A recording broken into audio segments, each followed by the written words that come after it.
छत्रपती संभाजीनगरची एकूण लोकसंख्या असेल 15 लाख. त्याच्यातले 10 लाख जे लोक आहेत ते नगरसेवक होण्यासाठी इच्छुक होते. आज इंस्टाग्राम स्क्रोल करत असताना एक गोष्ट जाणवली की प्रत्येक दुसऱ्या रील मध्ये कुठला ना कुठला तरी निष्ठावंत कार्यकर्ता रडतोय, बेशुद्ध पडतोय, कुणी रॉकेल वतून घेतोय, कुणी जाळून घेतोय. निष्ठावंत कार्यकर्ते नाही, तुम्ही साहेबांच्या नजरेमध्ये फक्त आणि फक्त निष्ठावंत कार्यकुत्रे होतात. म्हणजे ते एखादं कुत्रं नसतं का, ते आपल्या मालकाच्या पाठीमागे शेपूट हलवत हलवत गावभर फिरतं. तसं तुमची गत झालेली आहे. तुमच्या खिशामध्ये जर 50 रुपये असतील तर तुम्ही 49 रुपयाचं पेट्रोल टाकून साहेब ज्या एसीच्या गाडीतून फिरतायत त्या गाडी पाठीमागे पूर्ण गावभर फिरलात. साहेब घरी आल्यानंतर साहेबांना एक पाठ 4 ठिकाणी केलं. साहेबांवरती 1-1 लाख रुपये खर्च केला आणि साहेबांनी काय केलं, गाजर दाखवलं तुम्हाला. गाजर साहेबांनी अक्षरशः दरवाजा देखील नाही उघडला तुमच्यासाठी. साहेब दरवाजा उघडा, आम्हाला तिकीट पाहिजे. साहेब म्हणाले थांब माझ्या पीएला तिकीट देऊ दे. साहेब दरवाजा उघडा, एबी फॉर्म द्या.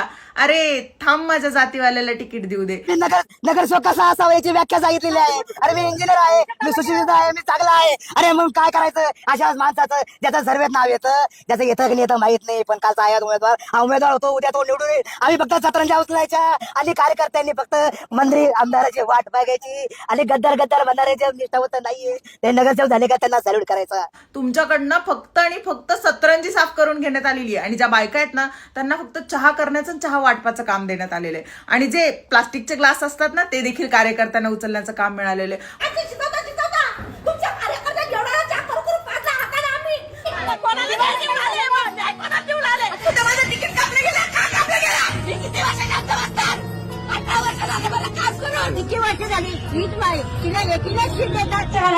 मी ऑपरेशन केलेली बाई, माझं एवढं गर्भपिशवीचं ऑपरेशन 15 दिवसात मी तुमच्या मागे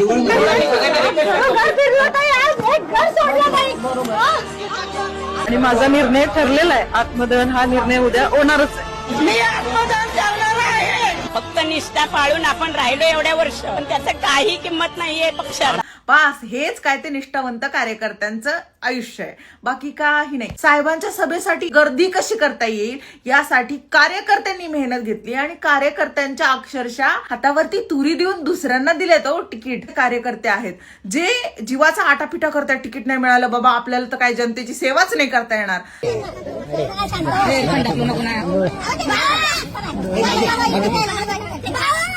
त्यांची जी काही तळतळ आहे ती बघून मला अक्षरशः वाईटच वाटलं.